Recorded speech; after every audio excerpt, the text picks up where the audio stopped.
Hello everyone, how are you? I am hoping that you are all fit and fine.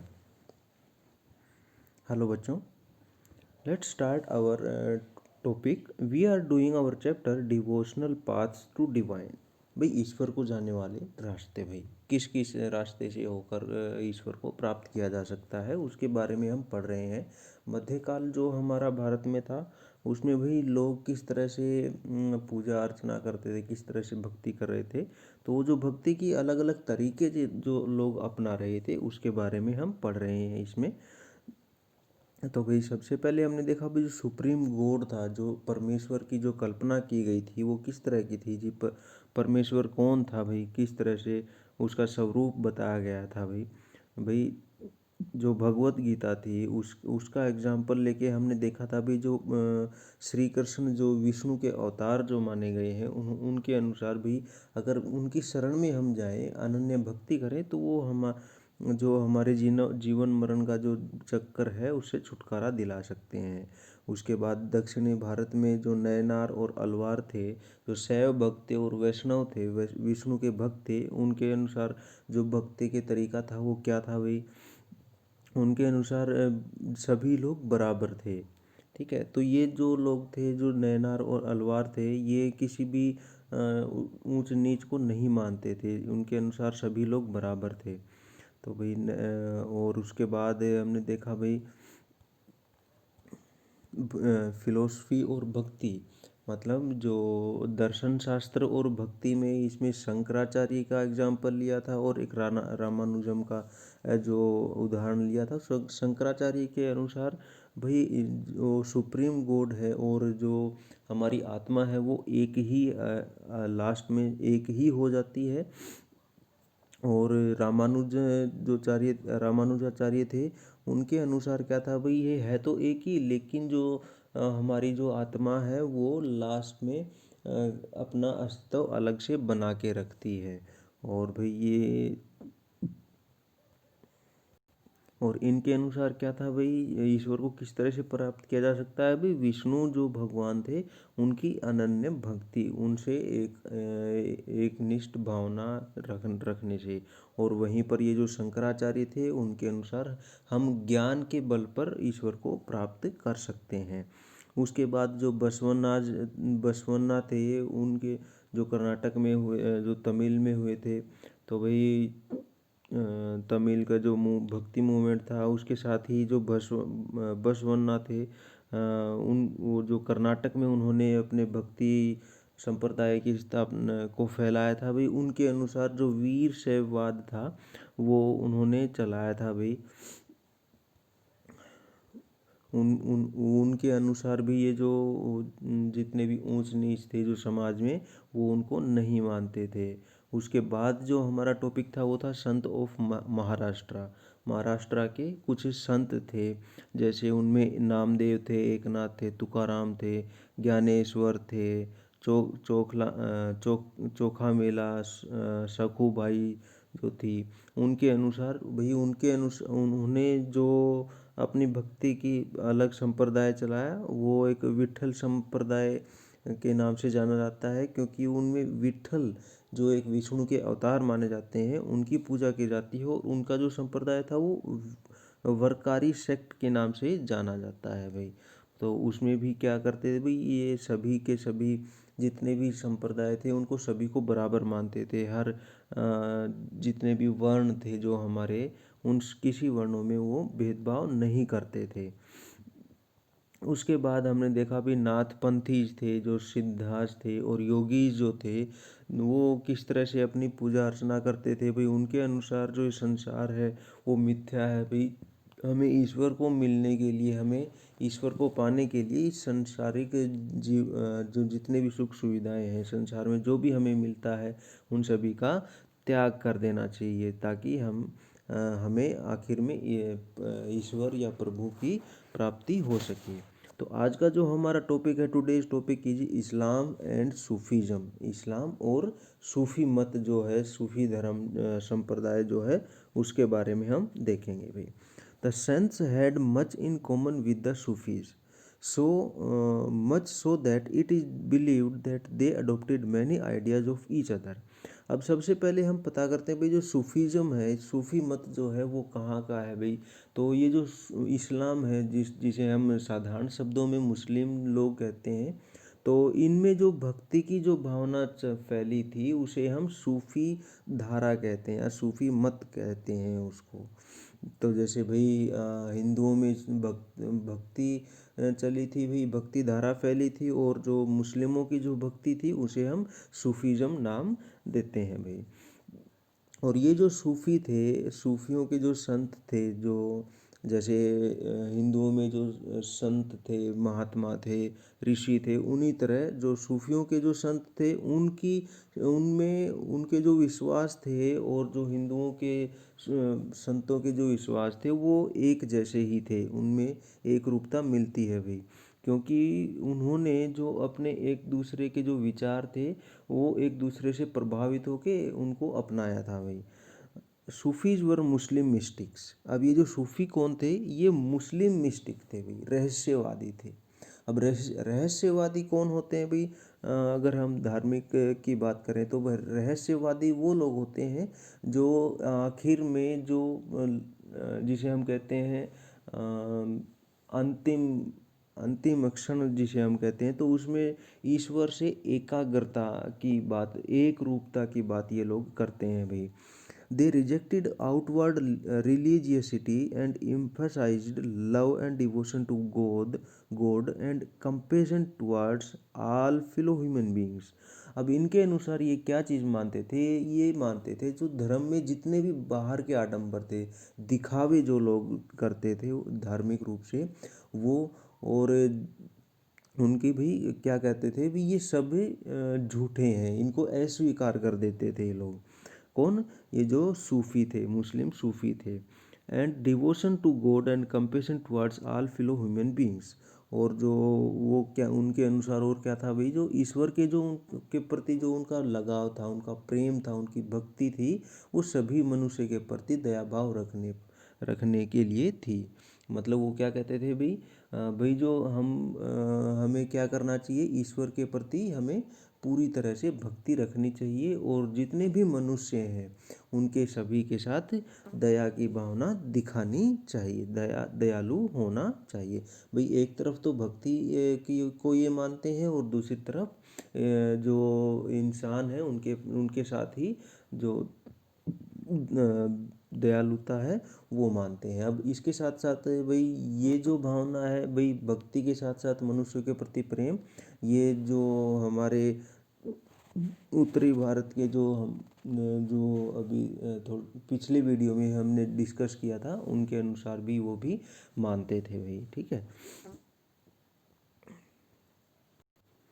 तो ये जो वीरशैववाद, ये जितने भी वर्कारी जो समुदाय थे, और भाई ये जो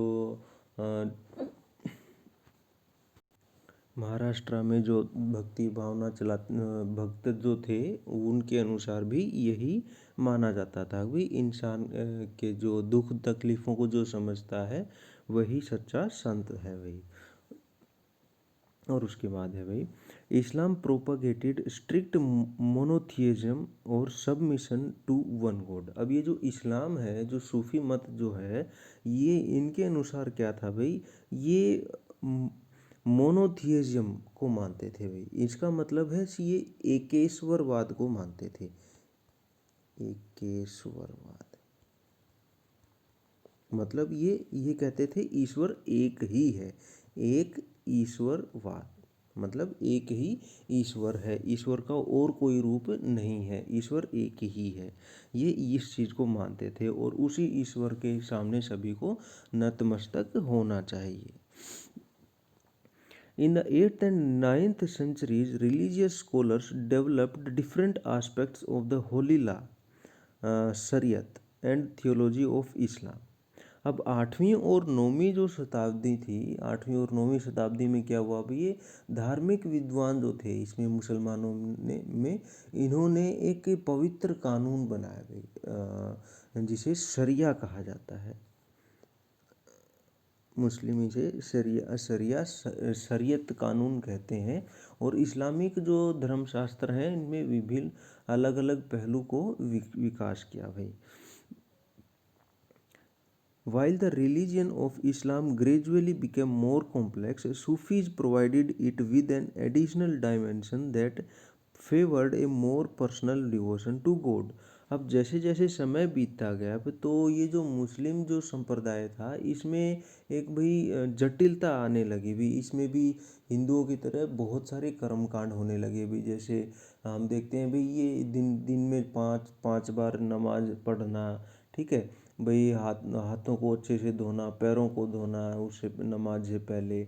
और भाई जैसे ये शुक्रवार का व्रत रखना। तो इस तरह से इनके बहुत सारे जो कर्मकांड थे वो शुरू हो गए थे और इनमें जटिलता मतलब और कॉम्प्लेक्सिटी आ गई थी इसमें मुस्लिमों संप्रदाय में। तो भाई उस ये जो सूफी जो संप्रदाय चला, सूफी जो भक्ति का जो संप्रदाय अलग से चला भाई, भावना चली, ये इसका विरोध करते थे। ये जो मुस्लिमों में जितनी भी आ गई थी जटिलताएं आ गई थी उनका विरोध करते थे। और इनके अनुसार additional dimension that favoured a more personal devotion to God. अब इनके अनुसार क्या था भाई, जो ईश्वर है वो व्यक्तिगत समर्पण पर बल देता है भाई। दिखावे मात्र से नहीं, इकट्ठे होके नहीं भाई। जब किसी की खुद की भाई इच्छा होगी तभी ईश्वर उसे मिल सकता है। जब उसकी खुद की इच्छा होगी, जब उसके मन में अपने आप से भक्ति जागेगी। The Sufis often rejected the elaborate rituals and codes of behavior demanded by Muslim religious scholars. अब ये वही वही बात बता रहे हैं भाई। ये जो सूफीज जो थे तो मुस्लिम जो रिलीजियस स्कॉलर थे, मुस्लिम जो धार्मिक विद्वान जो कहते थे भाई इस तरह से करो भाई, इतनी बार आपको ये नमाज अदा करनी है भाई, इस तरह से जो आपके हज वगैरह करने हैं। तो वही ये जो उनके रीति रिवाज थे उनका ये विरोध करते थे। कौन? ये सूफी जो थे। दे sought union with God much as a lover seeks his beloved with a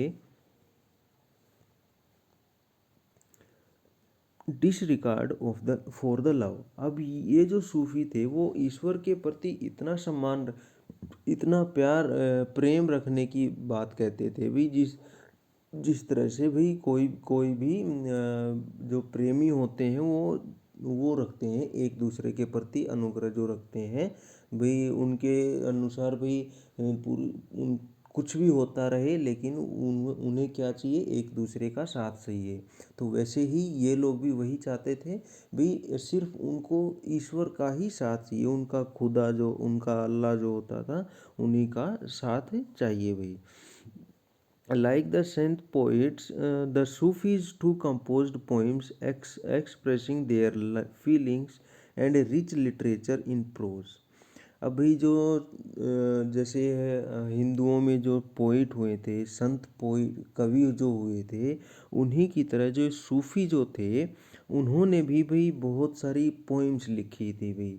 ठीक है, जिसमें क्या था वो अपनी भावनाएं बताते थे भाई, उनके मन में क्या आ रहा है भाई, किस तरह से वो मिलना चाहते हैं भाई ईश्वर से, और क्या क्या वो अपनाएंगे, तरीके अपनाएंगे। तो इस तरह से उन्होंने अनेक कविताएं लिखी and rich literature in prose including anecdotes and fables developed around them. अब उसके इन कविताओं के साथ साथ उन्होंने क्या क्या और लिखा भाई। ये जो प्रोज थे, मतलब प्रोज भी कविताएं ही होती हैं जिसे हम हिंदी में पद्य कहते हैं। एंड इंक्लूडिंग एनकडोट्स, ये छोटे छोटे जो किसी के बारे में बताई जाती हैं भाई, जिसे हम क्या कहते हैं भाई, किसी के जीवन के बारे में बताना भाई।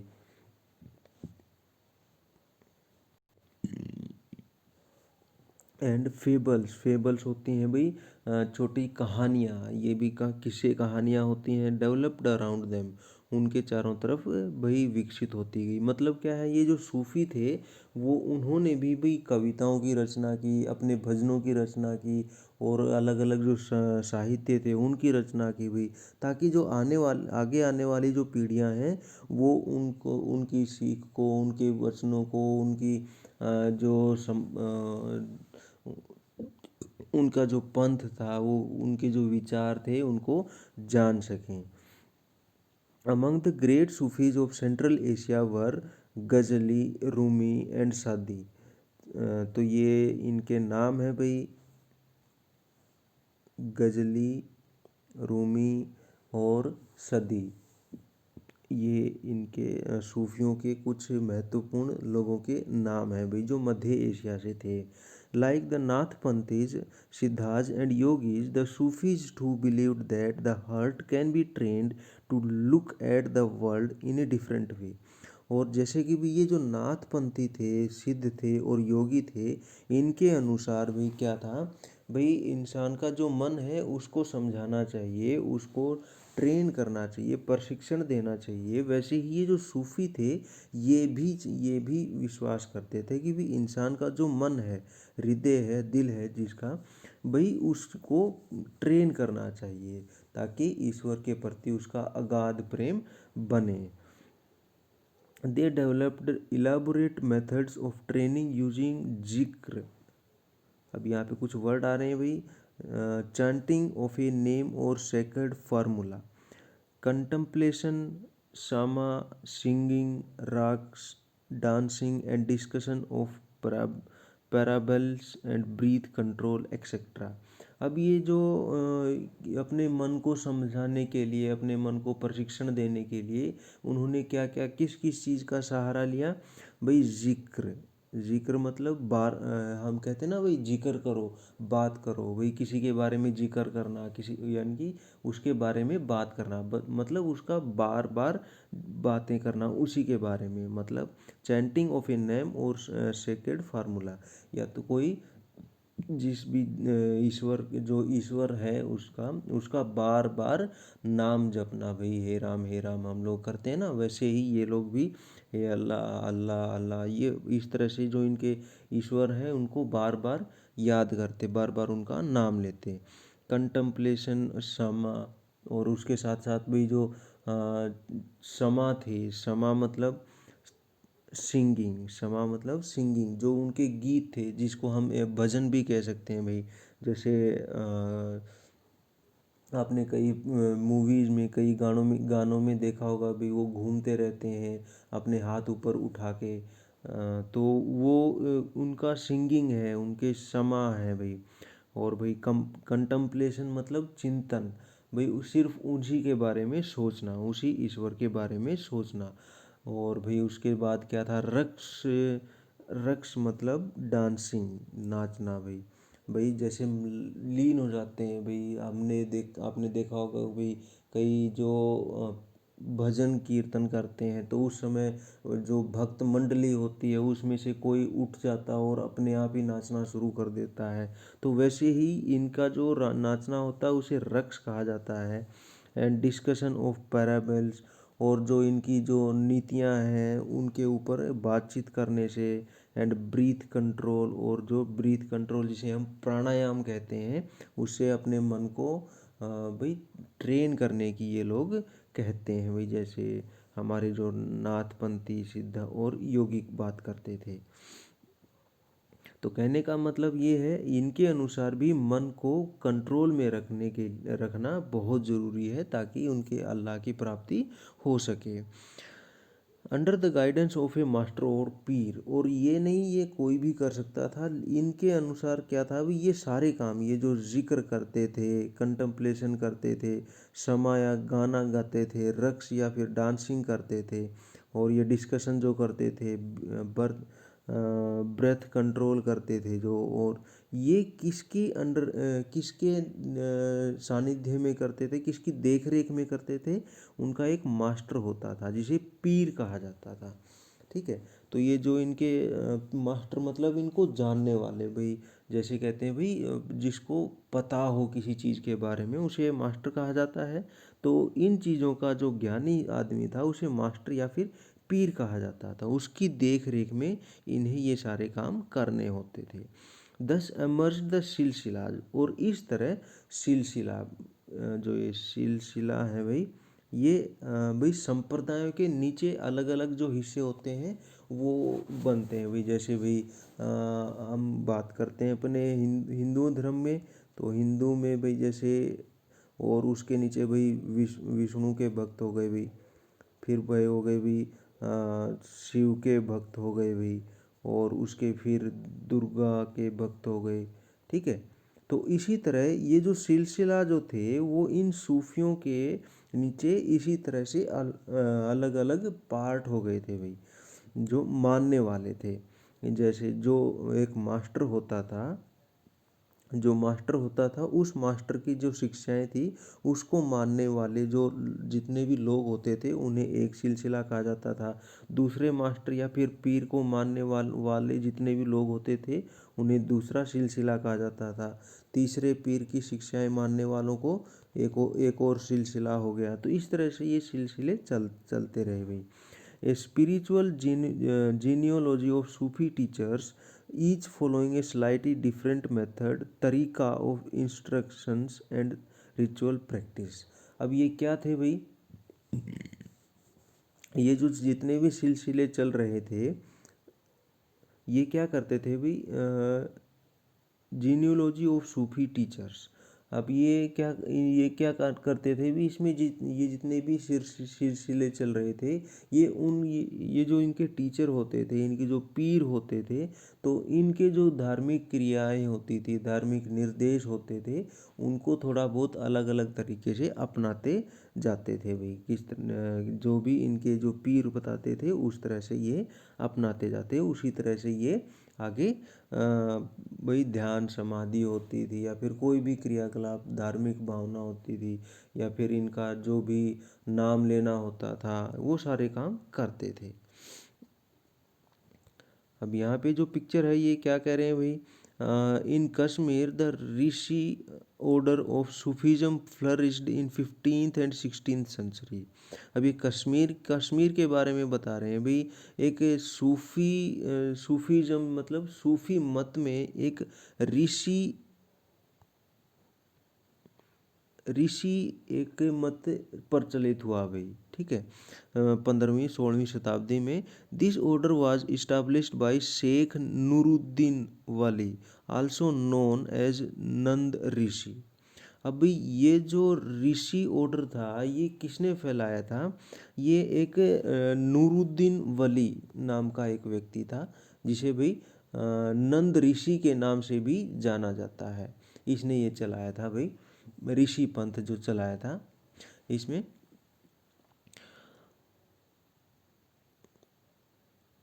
And had a deep impact on the life of the people in Kashmir. और भाई उनकी जो वचन, उनके जो प्रवचन जिसको हम कह सकते हैं, तो भाई उन्होंने इन जो कश्मीर में जो लोग रहते थे उनके ऊपर एक गहरा प्रभाव छोड़ा भाई। A number of shrines dedicated to Rishi saints can be found in many parts of Kashmir. अब कश्मीर में बहुत सारी ऐसी भाई ये जो स्मारक है जहाँ पर ये जो धार्मिक जो लोग रहते थे, जो सूफी जो लोग रुकते थे भाई, तो ऐसी बहुत सारी जगह मिल जाएंगी क्योंकि बनाई गई थी भाई उन ऋषि पंथ के लोगों के लिए, ताकि वो विश्राम कर सकें, अपने आराध्य को स्मरण कर सकें, याद कर सकें। A large number of Sufis from Central Asia settled in Hindustan after the 12th century on onwards। अब भाई 12वीं शताब्दी में जब हमारे देश में जो सल्तनत काल शुरू हुआ और मुग़ल काल में भी हम देखते हैं भाई, तो भाई जो सूफ़ी जो लोग थे वो मध्य एशिया से आके हिंदुस्तान में मतलब भारत में रहने लगे। हिंदुस्तान मतलब उस समय भारत का नाम नहीं था, उस समय भारत को हिंदुस्तान कहा जाता था। जैसे जो सेंट्रल एशिया मतलब जो अफ़गानिस्तान की तरफ का, उज़्बेकिस्तान की तरफ का जो हिस्सा है, उसकी तरफ से लोग आकर के भारत में बसने लगे थे। This process was strengthened with the establishment of Delhi सल्तनत। और ये जो प्रोसेस था, ये जो प्रक्रिया थी, मतलब जो लोगों के बसने की, बाहर से आके बसने की जो क्रिया चल रही थी, ये दिल्ली सल्तनत, जो कि हमने लेसन 3 तो जो हमारा था उसमें पढ़ा था भाई, तब से ये शुरू हुआ था भाई। When several major Sufi centres developed all over the subcontinent. और ये उस समय की बात है जब जो हमारा देश था उसमें भाई क्या हो रहा था, बहुत सारे सूफी केंद्र विकसित हो रहे थे। मतलब बाहर से लोग जो आ रहे थे, तो उनमें जो सूफी संप्रदाय के लोग थे वो जगह जगह जाके रुकते और लोगों को अपनी शिक्षाएं बताते भाई।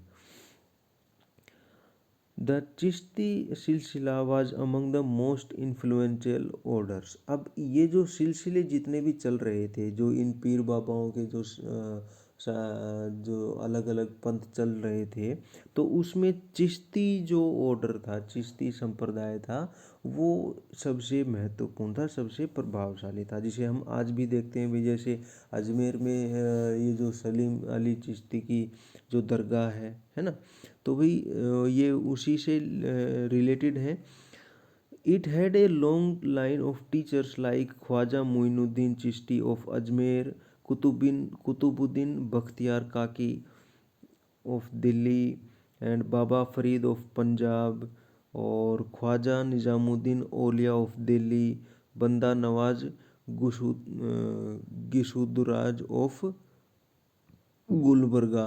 तो ये नाम है भाई कुछ ये जो चिश्ती सिलसिले के जो मुख्य आदमी थे। जैसे इनमें नाम किसका लिया, ख्वाजा मोइनुद्दीन चिश्ती, और इनकी दरगाह कहाँ है, अजमेर में। उसके बाद कुतुबुद्दीन बख्तियार काकी, इनकी दरगाह कहाँ है, दिल्ली में। उसके बाद बाबा फरीद, इनकी दरगाह पंजाब में है भाई। ख्वाजा निज़ामुद्दीन औलिया, इनकी दिल्ली में है। और बंदा नवाब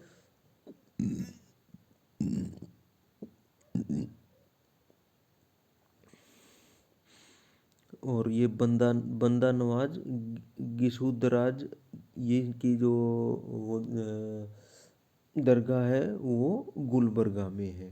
तो ये कुछ चिश्ती सिलसिले के कुछ महत्वपूर्ण जो लोग थे वो हैं भाई। उसके बाद क्या था भाई, the Sufi masters held their assemblies in their khanqahs और होस्पिसेस।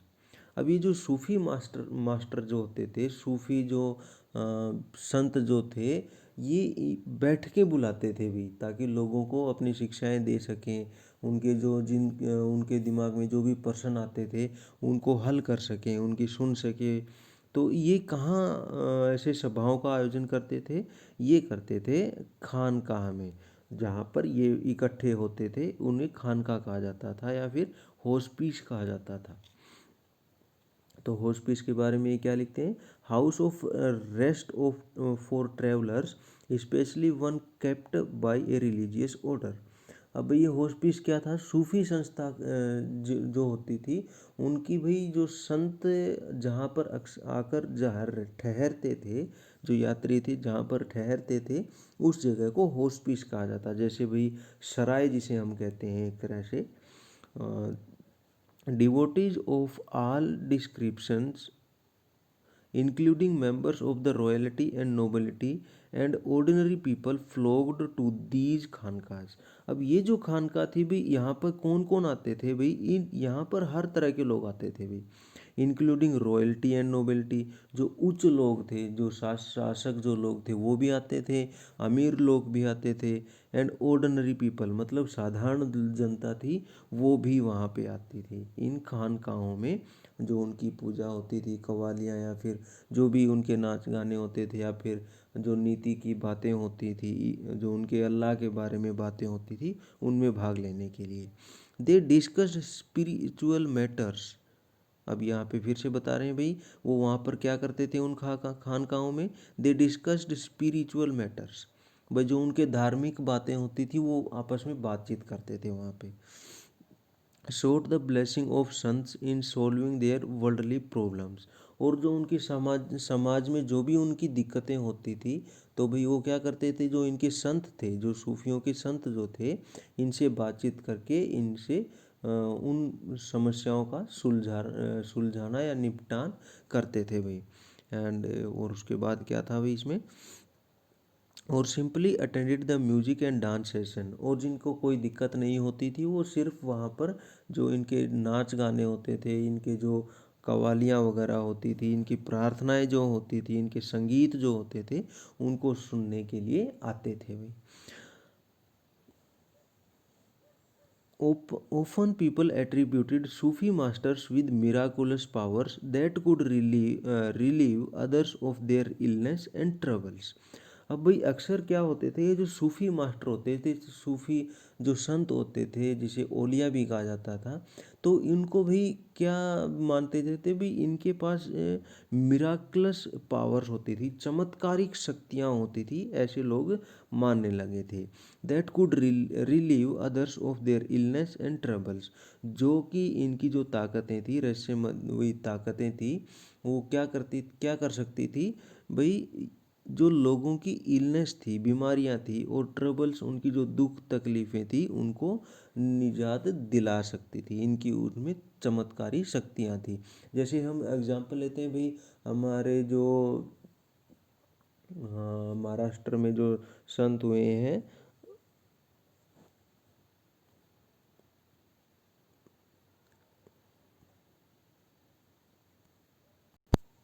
जैसे हम भाई साईं बाबा का एग्जांपल ले सकते हैं भाई। लोग मानते हैं भाई, उनके मात्र छूने मात्र से ही जो बीमारियां थी, जो कष्ट थे, वो दूर हो जाते हैं। तो इसी तरह से जो सूफी जो संत थे, उनमें भी चमत्कारिक शक्तियाँ होती थी भाई, जिससे कि भी जो लोगों की दुख तकलीफें दूर कर देते। जैसे भाई निजामुद्दीन औलिया जो थे, उनके बारे में भी ऐसा ही कहा जाता है भाई। द टॉम्ब और दरगाह ऑफ ए सूफी संत became a place of pilgrimage to which thousands of people of all faiths thronged भाई। अब ये जो उनकी जो दरगाह होती थी, जहाँ जो इन सूफी संतों की जो दरगाह होती थी, मज़ार जिसे हम कहते हैं भाई, ये भी एक प्रसिद्ध तीर्थ स्थल बन जाता था भाई। तीर्थ स्थल मतलब वहाँ पर जो अलग अलग धर्मों के लोग, या फिर इस्लाम के जो लोग मानने वाले लोग हजारों की संख्या में इकट्ठे होते थे, और वहाँ पर पूजा अर्चना की जाती। जैसे भी हम लोग सुनते हैं भी, चद्दर चढ़ाना जिसे हम कहते हैं भी, तो वो वहाँ पर चद्दरें चढ़ाते और अपनी मुँह अपनी इच्छाएं मांगते हैं, जैसे भी हम मंदिरों में जाके मांगते हैं। फाइंडिंग द लॉर्ड भाई, ईश्वर को ढूंढना भाई, भगवान को ढूंढना। Jalaluddin Rumi was a great 13th century Sufi poet from Iran who wrote in Persian। अब जलालुद्दीन रूमी का यहाँ पर एक उदाहरण लिया गया है, एग्जाम्पल लिया गया है, जो कि भी ईरान से एक सूफी संत थे भाई। और इन्होंने जो कुछ भी लिखा, अपनी कहानियाँ लिखी, अपनी कविताएं लिखी, वो पर्शियन भाषा में लिखी, पर्शियन भाषा में लिखी। Here is an extract from his work, जो उन्होंने जो जो कुछ भी लिखा, उसमें से एक छोटा सा हिस्सा यहाँ पे बताया गया है। He was not on the cross of the Christians. अब वो कहते हैं भाई, जो क्रॉस है, क्रिश्चियन जो ईसाइयों का जो क्रॉस है, वो इस तरह का जो इनका होता है, उसमें भी वो नहीं मिले। अब ये किसकी बात कर रहे हैं, वो हम बात अभी बताएंगे भाई, उसमें भी नहीं मिले। I went to the Hindu temples, मैं हिंदुओं के मंदिर में गया। In none of them was there any sign, उन मंदिरों में भी उसका कोई नामो निशान नहीं था। He was not on the Heights और इन द लोलैंड्स, और वो भाई ऊंची जगहों में भी नहीं थे और गहराइयों में भी नहीं थे, मतलब पहाड़ों में भी नहीं थे और किसी गड्ढों में भी नहीं मिले। I went to the Kaaba of Mecca, अब वो मक्का में भी जाए, काबा में भी देख के आ गए भी, जो मुस्लिमों का पवित्र स्थान है। ही वॉज नॉट देयर, परंतु ले वो उनको वहाँ भी नहीं मिले। किनको नहीं मिले, जलालुद्दीन रूमी को नहीं मिले भाई। I asked about him from Avicenna, the philosopher. अब ये जो अविसेना जो दार्शनिक थे उनसे भी मैंने पूछा, लेकिन क्या हुआ भाई, he was beyond the range of Avicenna. लेकिन उनकी भी समझ से वो बहुत दूर थे, उनकी पहुंच से भी दूर थे, मतलब उनको भी नहीं पता था। Looked into my heart in that his place I saw him. लेकिन जब मैंने अपने मन के अंदर देखा, अपने अंदर देखा, उस जगह पर मैंने उनको पाया भाई, उनको, वो मुझे मिले। He was in no other place, वो और कहीं नहीं थे। तो भाई ये कहाँ किसकी बात कर रहे हैं, ये बात कर रहे हैं लॉर्ड की, ये अपने ईश्वर की बात कर रहे हैं कि भाई वो कहाँ कहाँ गए हैं, बड़े बड़े जगह पे जाके आए भाई, मंदिरों में गए, मस्जिदों में गए, मक्का में गए, पहाड़ों में गए, ठीक है, और भाई जो चर्च में भी चले गए, लेकिन उनको कहीं नहीं मिला। जो बड़े बड़े फिलोसोफर थे उनसे भी पूछा, लेकिन उनको उनके बारे में उनको भी नहीं पता था। और लास्ट में उन्हें कहाँ कहाँ मिले, उनके मन के अंदर, ठीक है। तो यहाँ तक था अपना आज का टॉपिक। भाई उम्मीद है आप लोगों को समझ में आया होगा। तो मिलते हैं अपने नेक्स्ट टॉपिक में, जो कि new religious developments in north India. अब उत्तरी भारत की हम बात करेंगे। अभी तक हमने देखा दक्षिणी भारत में, मध्य भारत में, और ये जो सूफी जो इस्लाम थे उसमें। अब देखेंगे हम उत्तरी भारत में भक्ति की कैसी विचारधारा फैल रही है, ठीक है। तो अब तक के लिए stay at home, stay fit and keep learning. Thank you.